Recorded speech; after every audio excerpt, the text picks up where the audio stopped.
Morning class. आज हम नया चैप्टर पढ़ेंगे लोकगीत। ठीक है, लोकगीत किसे कहा जाता है यह हम यहाँ पर पढ़ेंगे, समझेंगे। क्या है लोकगीत, शास्त्रीय संगीत में क्या अंतर है, ये सब हम यहाँ पर समझने की कोशिश करेंगे इस चैप्टर के दौरान। लोकगीत अपनी लोच, ताजगी और लोकप्रियता से शास्त्रीय संगीत से भिन्न है। लोकगीत सीधे जनता के संगीत हैं। घर, गांव और नगर की जनता के गीत हैं ये। इनके लिए साधना की जरूरत नहीं। त्योहारों और विशेष अवसरों पर ये गाए जाते हैं। सदा से ये गाए जाते रहे हैं और इनके रचने वाले भी अधिकतर गांव के लोग ही हैं। स्त्रियों ने भी इनकी रचना में विशेष भाग लिया है। ये गीत बाजों की मदद के बिना ही साधारण ढोलक, झांझ, करताल, बांसुरी आदि की मदद से गाए जाते हैं। बेटा, लोकगीत का मतलब है जो घर गांव में गाए जाते हैं, गीत गाए जाते हैं। जैसे आपने सुना होगा शादी में, विवाह में, नामकरण में, जनेऊ में, शुभ कार्यों पे जो ये गाने गाए जाते हैं वो क्या है, लोकगीत कहलाए जाते हैं। हर किसी संस्कृति में हर जगह, एक सिर्फ हम ये ना कहें कि ये सिर्फ कुमाऊं में ही गाए जाते हैं, गढ़वाल में ही गाया जाता है, पंजाब में ही गाए जाते हैं, ऐसा कुछ नहीं है। हर क्षेत्र के अपने लोकगीत होते हैं। ठीक है, लेकिन और ये क्या है, शास्त्रीय संगीत से भिन्न इसलिए हैं क्योंकि ये क्या है, ये छोटे होते हैं और एक अपने क्षेत्र तक सीमित रहते हैं। जो शास्त्रीय संगीत होता है बेटा, इनका क्षेत्र बहुत बड़ा होता है। इसके लिए हमें बहुत सारे साधना की जरूरत होती है, बहुत ज्यादा रियाज की जरूरत होती है। लेकिन जो लोकगीत होते हैं ना, ये ऐसे ही कोई भी इसे गा लेता है और इसकी रचना भी कौन करता है, गांव में रहने वाले ही व्यक्ति करते हैं। अक्सर ये गीत कब गाए जाते हैं, तीज त्योहारों पर, विशेष अवसरों पर। मैंने कहा था ना, शादी पर, विवाह पर, नामकरण पर, जनेऊ पर, जो अच्छे कार्य होते हैं उस पर गाए जाते हैं। ठीक है, और इसको गाने के लिए हमें ज्यादा साजबाज की जरूरत नहीं है, हारमोनियम की जरूरत नहीं है, गिटार की जरूरत नहीं है, सितार की जरूरत नहीं है। ये क्या है, ये आराम से सिंपल से होते हैं। ये ढोलक पे भी इनको आराम से हम गा सकते हैं। करताल चाहिए, करताल मतलब ताली के साथ भी हम इनको आराम से गाते हैं। आपने देखा होगा अक्सर महिलाओं को। ठीक है, एक समय था जब शास्त्रीय संगीत के सामने इनको हे समझा जाता था। अभी हार तक इनकी बड़ी उपेक्षा की जाती थी, पर इधर साधारण जनता की ओर से जो लोगों की इससे आगे अभी बढ़ाते हैं। एक समय ऐसा समझा जाता था कि ये शास्त्रीय संगीत, जो शास्त्रीय संगीत होता है बेटा, उस संगीत के सामने से हे मतलब छोटा समझा जाता था, बहुत निम्न समझा जाता था।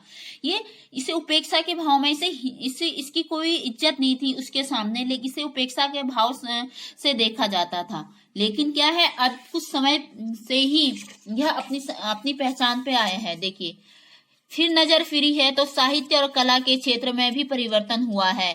अनेक लोगों ने विविध बोलियों के लोक साहित्य और लोकगीतों के संग्रह पर कमर बांधी है और इस प्रकार के अनेक संग्रह अब तक प्रकाशित भी हो गए हैं।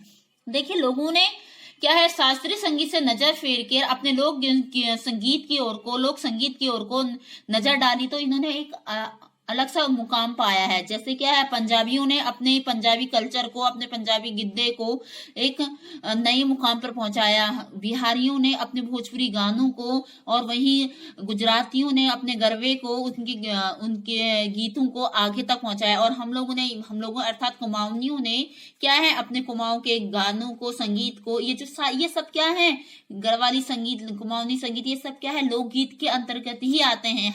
हर कल्चर का एक अपना गीत होते हैं। ठीक, लोकगीतों के कई प्रकार होते हैं।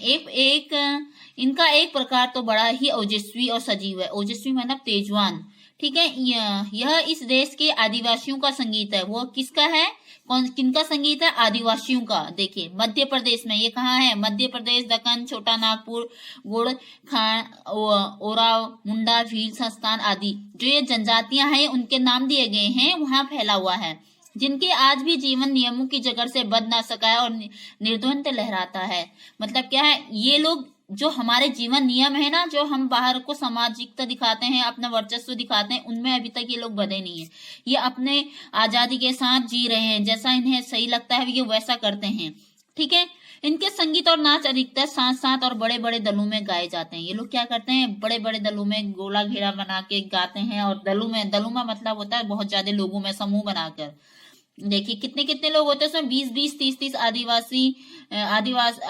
20-30 आदमी और औरतों के दल एक से सवाल करते हैं तो दूसरा उसका जवाब देता है। चारों दिशाएं गूंजने लगती हैं। ठीक उसी प्रकार से जैसे हम लोग क्या करते हैं, आप लोगों ने देखा होगा कि चांचरी सुनी होगी, झोड़ा सुना होगा। हमारे स्कूल में लास्ट टाइम पे फंक्शन हुआ था, उसमें हमारे स्कूल के बच्चों ने वहां पर आप लोग को चांचरी और झोड़ा दिखाया था। ठीक उसी प्रकार से ये चीजें भी होती हैं उनके क्षेत्रों में। ठीक, पहाड़ियों के अपने अपने गीत हैं। जो पहाड़ी इलाकों में रहते हैं उनके भी अपने गीत हैं, उनके अपने भिन्न रूप होते हैं। अशास्त्रीय होने के कारण उनमें अपनी एक समान भूमि है। गढ़वाल, किन्नौर, कांगड़ा आदि के अपने अपने गीत हैं। देखो सब जगह के नाम लिया गया है, इन सभी के अपने अपने गीत हैं। ये सब क्या कहलाते हैं? लोकगीत कहलाते हैं। ठीक है, उनको अलग नाम ही पहाड़ी पड़ गया। पहाड़ी का मतलब क्या है? जो पहाड़ में रहने वाले व्यक्तियों को पहाड़ी कहा जाता है। जैसे ठीक उसी प्रकार से जो पूर्व में रहने वाले व्यक्ति क्या कहलाते हैं?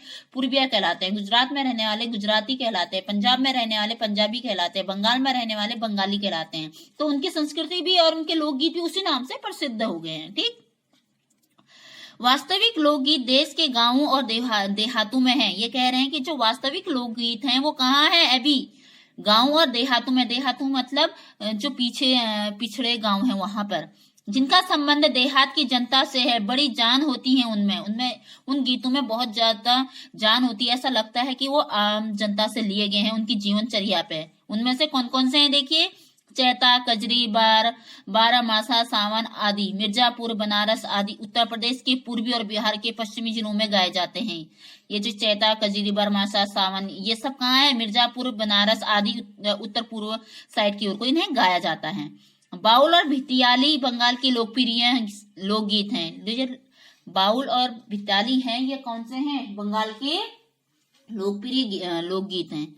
पंजाब में माहिया गाया जाता है। उसमें क्या क्या होता है? हीर रांझा, सोनी माहिवाल संबंधी गीत होते हैं जो पंजाबी में होते हैं। और ये किसके साथ गाए जाते हैं? ढोला मारू आदि के गीत। और ढोला मारू के गीत कहाँ है? राजस्थान में है बेटा।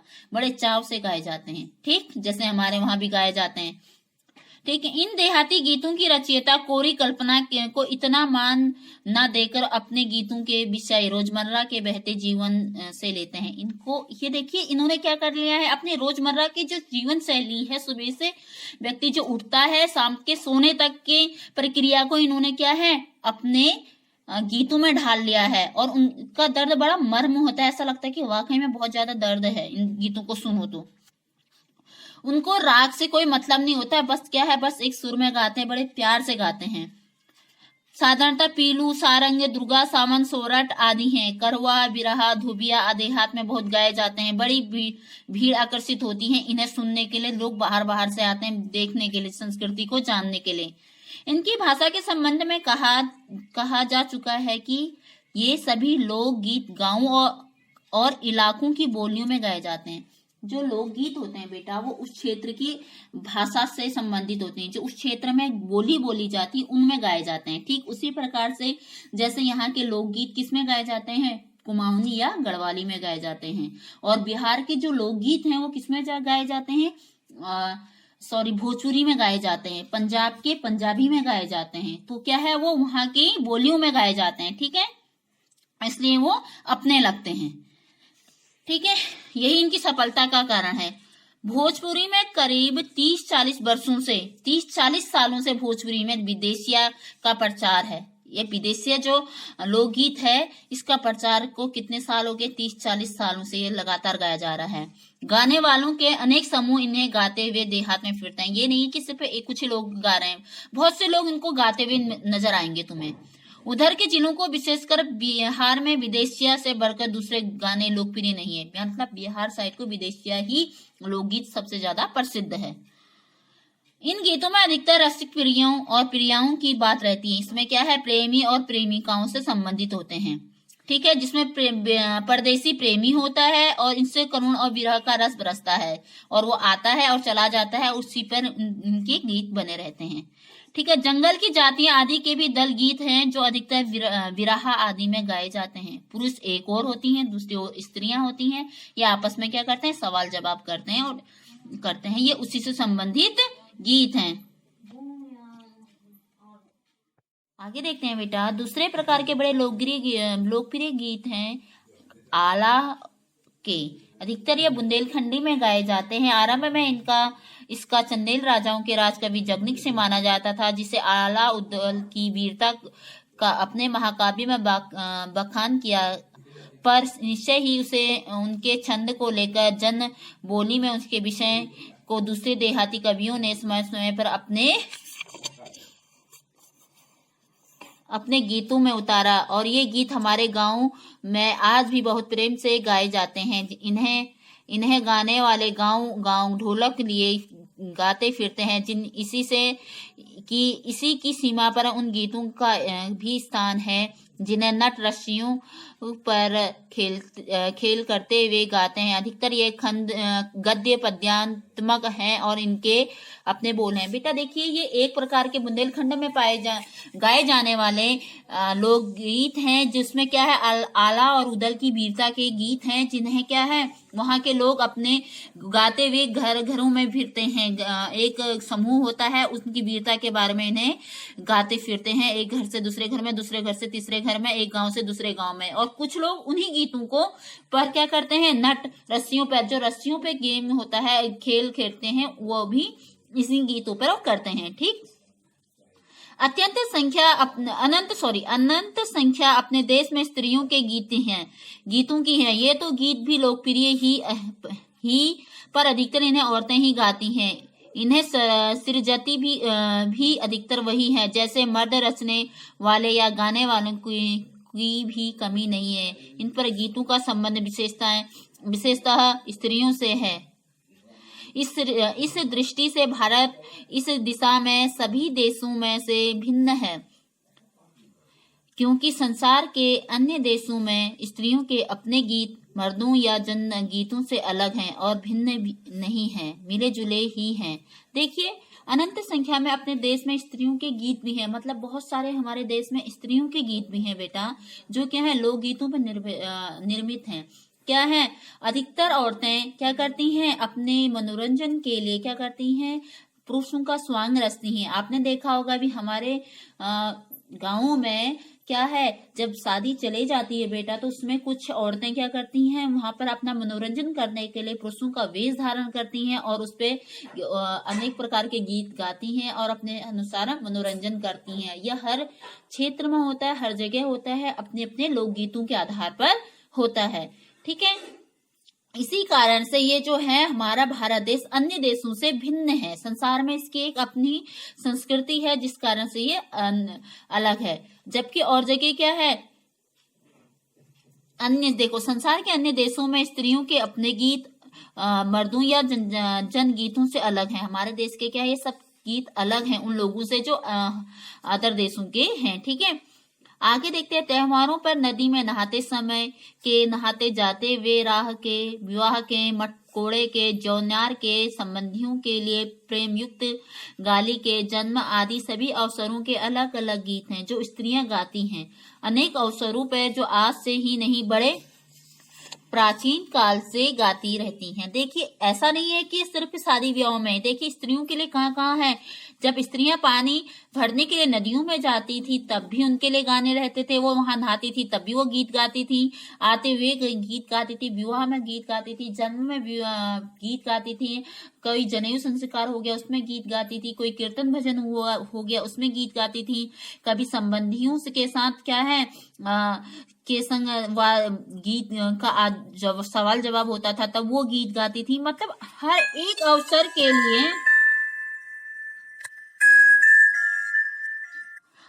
अवसर के लिए अलग अलग गीत रहते हैं। ठीक है,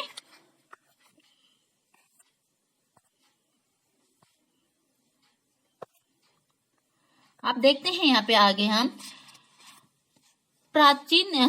महाकवि कालिदास आदि ने भी अपने ग्रंथों में अनेक गीतों का हवाला दिया। जो महाकवि कालिदास ने तक इन लोकगीतों को लिखा है अपने ग्रंथों में, सोहर, बानी, सेहरा आदि अनेक अनंत गीतों की रचना की है। वैसे तो 12 मासे पुरुषों के साथ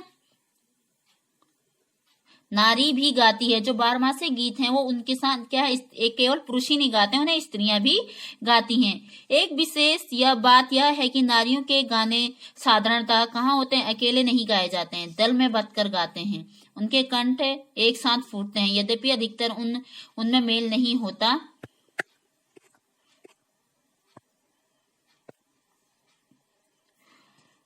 नहीं होता, फिर भी वो सब मिलकर एक संग गाते हैं। यह है कि ये जो नारियों के गीत हैं, ये क्या है, अकेले नहीं गाए जाते हैं, इनमें क्या है, समूह की जरूरत होती है, सभी लोग मिलकर गाते हैं और सभी के स्वर अलग अलग होते हैं, इसलिए इनमें कोई मेल नहीं होता है। इन्हें कब गाया जाता है, देखिए फिर भी ये किसमें गाते हैं, शुभ त्योहारों पर, अवसरों पर, बहुत से मेलों पर इन गीतों को गाया जाता है। जो विवाह, जन्म, सब वही चीजें हैं बेटा, देखो विवाह जन्म में, ऋतुओं के बदलने पर, जब पुष्प खिलने हैं तब, ये सब इन्हीं अवसरों पर इनको गाया जाता है। ठीक है, होली पर, होली, बरसात में कजरी आदि, तो अपनी इनकी अपनी ही पहचान है। ठीक है, पूरब की बोलियों में अधिकतर मैथिल, कोकिल, विद्यापति के गीत गाए जाते हैं। जो पूरब साइड को है, उनकी बोली जो है, उसमें किसके गीत गाए जाते हैं, विद्यापति जी के गीत गाए जाते हैं। पर सारे देश के कश्मीर से कन्याकुमारी, केरल तक, काठियावाड़, गुजरात, राजस्थान से उड़ीसा, आंध्र प्रदेश तक, सभी जगह सभी के अपने अपने विद्यापति। इसका मतलब यह है बेटा कि क्या है, सब लोग जैसे पूरब दिशा में विद्यापति के गीत गाए जाते हैं घर घर में, ठीक उसी प्रकार से जैसे क्या है, केरल से लेकर कश्मीर से लेकर कन्याकुमारी, केरल से लेकर गुजरात, राजस्थान, जहां तक चारों दिशाओं में भारत में हर एक जगह, हर एक क्षेत्र में एक अलग विद्यापति है। विद्यापति का मतलब जिसके उस व्यक्ति के गीत क्या है, वहां प्रसिद्ध हैं। सॉरी, थोड़ा सा इशू हो रहा है नाइट का। प्रसिद्ध हैं, इसलिए क्या कहा गया, हर एक गायक अपने क्षेत्र का विद्यापति है। स्त्रियां किसकी मदद से गाती हैं, ढोलक के। अधिकतर उनके गाने के साथ नाच भी पुट है। उनके जो अधिकतर गीत होते हैं, उनके संग गाने, नाच का भी एक तरीका होता है, नाच का भी एक प्रोग्राम रहता है या गाया जाता है। जैसे क्या है, उसमें से क्या है, एक दलीय गायन है गरबा, हमारे इसमें झोड़ा चांचरी, आपने देखा होगा पूरब साइड को अभी क्या सा होता है, विद्यापति जी के गीत गाए जाते हैं। उसमें सब लोग, स्त्रियां, पुरुष, सब लोग मिलकर उस गीतों को गाए जाते हैं और ये विशेष अवसरों पर गाए जाते हैं। जैसे क्या है, शादी, विवाह, कथा, कुछ भी कहें, मेलों पर इन सब चीजों को गाया जाता है। किसी अवसर पर, त्योहारों पर इनको गाया जाता है और स्त्रियां मिलकर, पुरुष मिलकर इसमें नाच भी करते हैं। ठीक है, गांव के गीतों के वास्तव में अनंत प्रकार हैं। जो गांव में गाए जाने वाले गीत हैं, उनके अनेक प्रकार हैं। हर एक गांव के अलग अलग प्रकार से उन गीतों को गाया जाता है और उसमें क्या है, जीवन इठला इठला कर लहरा रहा है। जो गांव में गीत गाए जाते हैं, जो कार्यक्रम होते हैं बेटा, उसकी अलग ही एक पहचान होती है। ठीक उसी प्रकार से एक छोटे से उदाहरण से समझते हैं हम। क्या है, जो शादी विवाह होते हैं, वहां शहर के शादी विवाह और गांव के शादी विवाह में बहुत ज्यादा अंतर है। अब वो क्या अंतर है, अगर आपने दोनों शादियां अटेंड की हैं तो तो आपको स्वतः ही उसके अंतर आपके समझ में आ जाएगा। ठीक है, तो कहाँ आनंद की प्राप्ति होती है, ये आप खुद देखिएगा कि आपको गांव की शादी ज्यादा पसंद है या शहरों की शादी। हाँ, गांव की शादी में आपको खाने के लिए उतनी चीजें नहीं मिलेंगी जितना शहर की शादी में मिलता है, लेकिन मनोरंजन, जो अपनापन है, वो सब कहाँ है, गांव की शादियों में है। ठीक है, वहां कोई भी आनंद की कमी नहीं होगी। उद्यम जीवन के वही अनंत संयक गाने एक प्रतीक है। जो ये गीत हैं, ये क्या है, हमारे जीवन के एक अभिन्न अंग है। गांव का एक अभिन्न अंग है लोकगीत, जिसे क्या है, अपने संस्कृति से दूर नहीं किया जा सकता, गांव से इसे दूर नहीं किया जा सकता है। ठीक है, अब ये यहाँ पर चैप्टर समाप्त होता है और इसे लिखा गया है भगवत शरण उपाध्याय जी ने। ठीक बेटा, अब मिलते हैं हम इसे नेक्स्ट चैप्टर के साथ। ओके बेटा, बाय।